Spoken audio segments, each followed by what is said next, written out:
Selamat pagi Bu dosen dan teman-teman semua. Kami dari kelompok 10 akan memaparkan materi presentasi mengenai kebijakan moneter di Indonesia. Sebelumnya, anggota kami terdiri dari 3 orang. Yang pertama adalah Nimade Dwi Pratiwisura dengan NIM belakang 171. Kemudian ada Igusti Ayu Ananda Eka Putri dengan NIM belakang 186. Dan saya sendiri Nila Mega Pratiwi dengan NIM belakang 194. Pada materi kali ini ada subbab diantaranya. Yang pertama adalah pilihan kebijakan moneter, yang kedua aspek kelembagaan dan penerapannya pada kebijakan moneter, yang ketiga analisis kasus capital flight dan cara mencegahnya, yang keempat menjelaskan mengenai devaluasi, yang kelima menjelaskan mengenai kebijakan moneter orde lama dan orde baru, dan terakhir adalah analisis mengenai krisis moneter dan cara mengatasinya. Langsung saja ke materi pertama akan dijelaskan oleh rekan saya. Baik, jadi materi pertama yang akan dibahas pada presentasi kali ini ialah mengenai adanya pilihan kebijakan moneter. Kebijakan moneter merupakan suatu usaha di mana untuk mengendalikan adanya keadaan ekonomi agar dapat berjalan sesuai dengan yang diinginkan serta dapat mempengaruhi adanya pengaturan jumlah uang yang beredar dalam pemerintahan.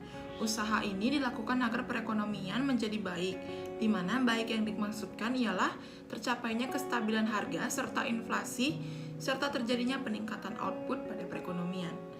Melalui kebijakan moneter ini, pemerintah dapat mengatur jumlah uang yang beredar pada masyarakat dengan cara menambah ataupun mengurangi jumlah uang yang beredar dalam upaya untuk menjaga tingkat inflasi yang terjadi di masyarakat. Jenis kebijakan moneter terbagi menjadi dua. Yang pertama ada kebijakan moneter ekspansif dan yang kedua ada kebijakan moneter kontraktif. Kebijakan moneter ekspansif merupakan suatu upaya pemerintah untuk meningkatkan adanya jumlah uang yang beredar di masyarakat. Hal ini sebagai usaha pemerintah untuk menanggulangi adanya tingkat pengangguran serta meningkatkan adanya daya beli masyarakat ketika perekonomian mengalami keadaan resesi atau kelesuan perekonomian.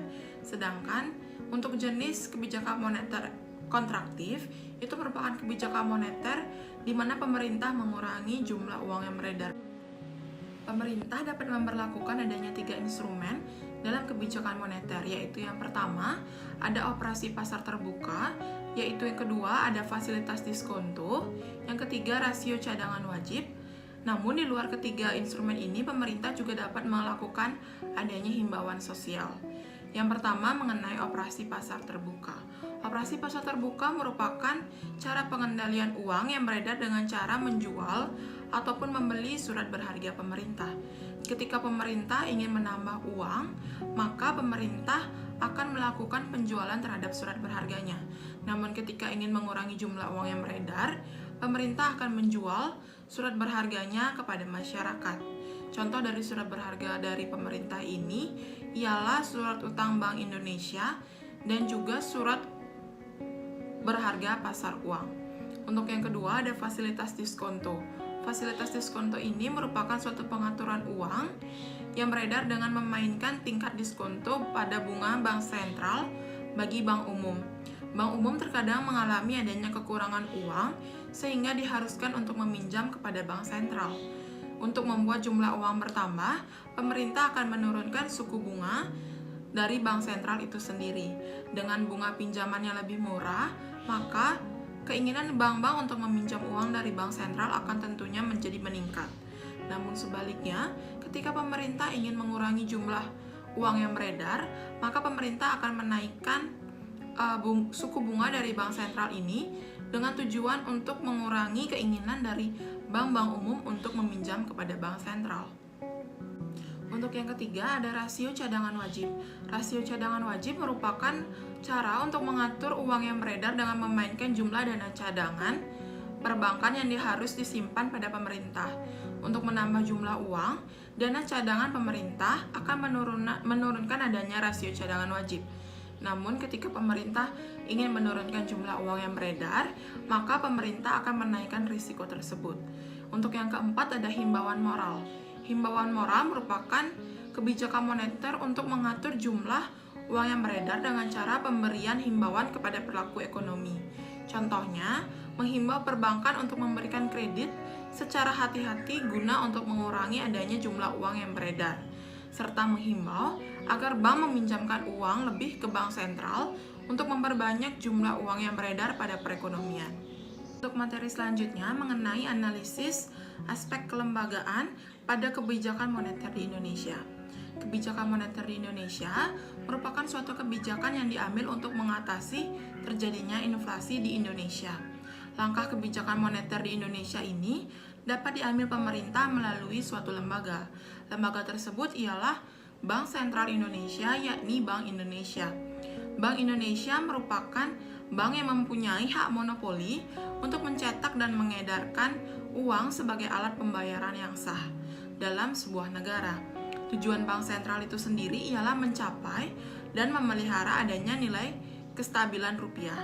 Adapun fungsi lain dari Bank Indonesia terdiri dari beberapa macam.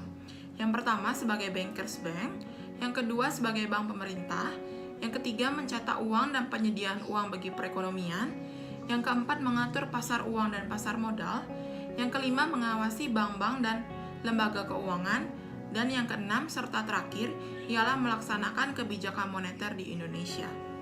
Adapun contoh dari kebijakan moneter di Indonesia ialah adanya Rapat Dewan Gubernur atau RDG dari Bank Indonesia pada tanggal 15-16 Juli tahun 2020, di mana ini memutuskan untuk menurunkan BI 7-day reserve repo rate sebesar 25 BPS menjadi 4%, suku bunga deposit facility sebesar 25 BPS menjadi 3,25%, dan suku bunga lending facility sebesar 25 BPS menjadi 4,75%. Keputusan ini konsisten dengan perkiraan inflasi yang tetap rendah, stabilitas eksternal yang terjaga, serta sebagai langkah lanjutan untuk mendukung adanya pemulihan ekonomi di masa pandemi COVID-19. Saya atas nama Ibu Setia Yonanda Eka Putri dengan NIM 18075311186. Di sini saya akan membawakan materi mengenai analisis kasus capital flight dan cara mencegahnya. Beberapa tahun ini, penggunaan kata capital flight sering dikaitkan pada negara-negara sedang berkembang, di mana terjadi sejumlah besar modal keluar atau capital outflow yang diiringi oleh adanya peningkatan hutang luar negeri. Pendapat mengenai capital flight dikemukakan oleh Mohsin Kansulhaq tahun 1987 yang mendefinisikan bahwa capital flight sebagai semua arus modal keluar atau capital outflow dari negara sedang berkembang dengan tidak memperhatikan latar belakang terjadinya arus modal tersebut dari dalam negeri dan jenis modal tersebut. Sementara Caddington tahun 1986 mengartikan capital flight sebagai semua arus modal keluar jangka pendek atau short term capital outflow, baik yang tercatat maupun yang tidak tercatat. Adapun untuk melakukan estimasi mengenai capital flight dapat dilakukan dengan menggunakan 3 pendekatan. Yang pertama yaitu pendekatan komputasi neraca pembayaran, yang kedua pendekatan residual, yang ketiga pendekatan deposito bank. Nah, di Indonesia sendiri pernah mengalami kasus capital flight. Bahkan jika diteliti lebih jauh, keadaan yang sebenarnya adalah Indonesia setiap tahun mengalami capital flight dengan estimasi besaran yang tidak dapat diketahui secara pasti. Kasus capital flight yang pernah diteliti adalah pada tahun 1996 sampai dengan 2009. Penelitian capital flight ini dilakukan oleh Kus Virgantari dari Universitas Indonesia. Dari penelitian tersebut, diketahui bahwa Indonesia mengalami capital flight tertinggi pada tahun 1997 menuju ke tahun 1998, dikarenakan terjadinya krisis ekonomi di Asia Tenggara. Kemudian capital flight kembali terjadi pada tahun 2005 karena terjadinya kasus bom Bali dan juga kenaikan bahan bakar minyak di Indonesia. Setahun kemudian, pada tahun 2006, kembali terjadi kasus capital flight karena penurunan suku bunga SBI atau Sertifikat Bank Indonesia. Dan yang terakhir terjadi pada tahun 2008 karena adanya krisis global yang juga melanda Indonesia. Jika capital flight tidak diredam lajunya, maka Indonesia akan menjadi terpuruk karena kurangnya investasi yang terjadi. Nah, dapat dilakukan beberapa cara agar capital flight dapat diredam di Indonesia. Yang pertama yaitu kebijakan yang tidak terlalu mengontrol tingkat suku bunga, tetapi menjamin kepemilikan modal dan aset milik orang lain. Yang kedua yaitu kebijakan menjamin stabilitas politik dan makroekonomi secara umum seperti inflasi yang terkendali, pengangguran rendah, pertumbuhan ekonomi yang tinggi, dan nilai tukar yang stabil. Yang ketiga yaitu penetapan pajak yang tidak terlalu tinggi dan adanya asuransi bagi investor. Yang selanjutnya yaitu materi menjelaskan mengenai devaluasi. Nah, devaluasi mata uang adalah suatu tindakan penyesuaian nilai tukar mata uang terhadap mata uang asing lainnya yang dilakukan oleh bank sentral atau otoritas moneter yang mengadopsi sistem nilai tukar tetap. Nah, mata uang suatu negara ini dikatakan mengalami kelebihan nilai dapat dilihat dari perbedaan inflasi antara kedua negara. Nah, tanda-tanda suatu mata uang yang mengalami kenaikan nilai antara lain ekspor yang terus menurun dan industri manufaktur mulai mengalami penurunan kinerja. Nah, adapun tujuan dari devaluasi yaitu yang pertama, mendorong ekspor dan membatasi impor. Yang kedua, mendorong peningkatan penggunaan produksi dalam negeri. Dan yang ketiga, dengan tercapainya keseimbangan atau balance of payment diharapkan nilai kurs valuta asing dapat menjadi relatif stabil. Nah, tindakan devaluasi yang diambil oleh pemerintah dapat mempengaruhi aktivitas perekonomian baik dalam jangka pendek, jangka menengah maupun jangka panjang. Nah, adapun beberapa pengaruh dari devaluasi yaitu yang pertama efek terhadap aliran barang atau komoditi, yang kedua efek terhadap harga luar negeri, yang ketiga efek terhadap harga dalam negeri, yang keempat efek terhadap kuantitas nilai tukar yang diminta, yang kelima efek terhadap kuantitas nilai tukar yang ditawarkan, yang keenam efek terhadap term of trade atau TOT, yang ketujuh efek terhadap balance of trade atau BOT, dan yang ke-8 efek terhadap konsumsi domestik dan produksi domestik. Nah, berkaitan dengan kurs mata uang asing, dengan devaluasi nilai mata uang asing terhadap rupiah menjadi naik. Akibatnya harga barang-barang impor menjadi sangat tinggi jika dinilai dengan rupiah. Nah, harapan pemerintah dengan kebijakan ini impor dapat dikurangi. Sebaliknya, barang-barang yang kita ekspor ke luar negeri akan menjadi turun nilainya jika mata uang importirnya bukan rupiah. Nah, karena nilai barang-barang ekspor di Indonesia di luar negeri lebih rendah, maka diharapkan volume ekspor bisa naik atau bisa bersaing di pasar internasional. Namun, devaluasi juga mempunyai dampak negatif. Dengan adanya devaluasi, maka akan membuat harga-harga di dalam negeri akan menjadi naik. Selain itu, orang-orang Indonesia yang mempunyai utang luar negeri dalam bentuk mata uang asing menjadi terpukul sebab utang tersebut menjadi membengkak jika dinilai dari rupiah.